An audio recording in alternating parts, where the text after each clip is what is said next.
Assalamualaikum warahmatullahi wabarakatuh. Para pangjejer sareng para pamilon anu kusim kuring dipihormat, puji senarang syukur hayu urang sami-sami panjatkeun kehadirat Allah Subhanahu wa taala. Pada rahmat sareng karuniana urang sadaya tiasa kepal di dieu dina kaayaan sehat walafiat. Salawat kalih kasalamatan mugia tetap dilerkeun ka junjungan urang sadayana nyaeta Nabi Muhammad sallallahu alaihi wasallam. Tehilap ka keluarganya, para sahabatna, serta urang salaku umatna nepi ka akhir zaman. Amin amin ya robbal alamin. Tepangkeun wasta abdi Farah Fauzia Danopa, sim kuring ngagem pancen janten panumbu catur tehilap menghaturkeun sewu hatur nuhun ka para pangjejer sarta pamilon anu parantos kersa hadir dina ieu kumpulan kanggo medar ngeunaan. Pentingna nerapkeun protokol kesehatan. Kukituna supados henteu nyongkong kana waktos, hayu urang sadaya buka ieu sawala ku ausan basmalah. Bismillahirrahmanirrahim. Para pangjejer sareng pamilon anu sim kuring dipihormat, sarta acan mincakana acara nu salajengna, supados teu disaha-saha, sim kuring sajanepangkeun para pangjejer nu bade ngadugikeun kamandangana. Pangjejer nu kahiji nyaeta Ibu Dokter Diniah anu asalna ti Majalengka. Bobor kaping 1 Februari tahun 1880. Mantena mangrupikeun dokter RSUD Majalengka.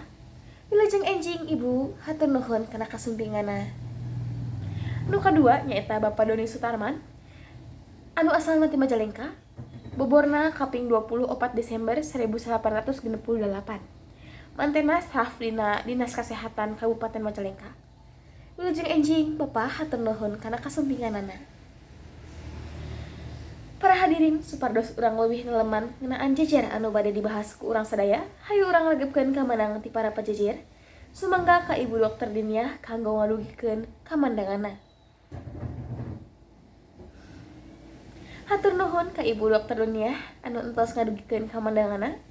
Saya kacidana rupi anu didugikeunana saalitna parantos muka pandangan urang sadaya ngeunaan protokol kesehatan.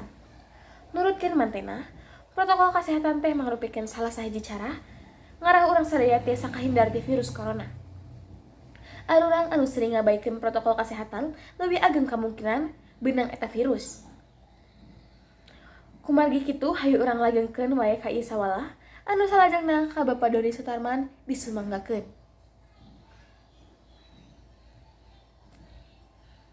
Hatur nuhun ka Bapak Doni Sutarman anu tos ngadugikeun kamandanganna.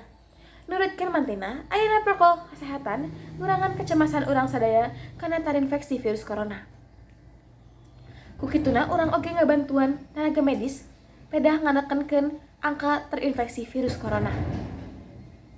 Kaleuwihana, protokol kesehatan anu aya lamun diregepkeun bener-bener bakal ngurangan angka jalmi anu terinfeksi. Sajadi ti eta, lamun urang nerapkeun kesehatan, urang oge ngabantuan pihak medis ngarahan teu nambah kasus corona. Tah, ari kekuranganna nyaeta aya rasa karong nyaman pedah urang teu biasa nerapkeunana. Tapi kukituna angger wae ieu teh penting pisan ngarah tereh leungit eta virus corona. Kulantaran waktos teh henteu sakedek dieu, salajengna sim kuring bade ngawantesan kanggo pamilon anu bade tumaros ngan ukur kanggo 3 urang. Dina ngadugikeun pantarosanana, kedah ngacungkeun panangan sareng nyebatkeun nama teu kenging gogorowokan. Kukituna disemanggakeun kanggo nu bade nanya.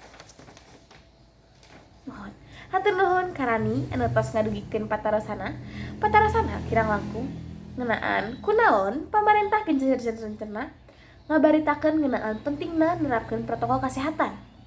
Sumangga ka Bapak Doni kanggo ngajawab atarapi ngawaler patarosana. Hatur nuhun ka Bapak Doni anu parantos ngawaler patarosan tirani. Anu isi walerana nyaeta pamarentah teh gencar ngaberitakeun ngeunaan pentingna protokol kesehatan kusabab cara ieu teh efektif kanggo nurunkeun angka terinfeksi virus corona. Kumaha rani tiasa ditarima? Mohon. Teu karaos ieu acara teh parantos rengse. Alhamdulillah ieu acara teh kalayan lancar. Kukituna hayu urang sasarangan nutup ieu acara. Kumaosan hamdalah sasarangan. Alhamdulillahirabbil alamin. Sim kuring selaku panemu catur sareng saparakacana nendah hapunten upami seueur kalepatan.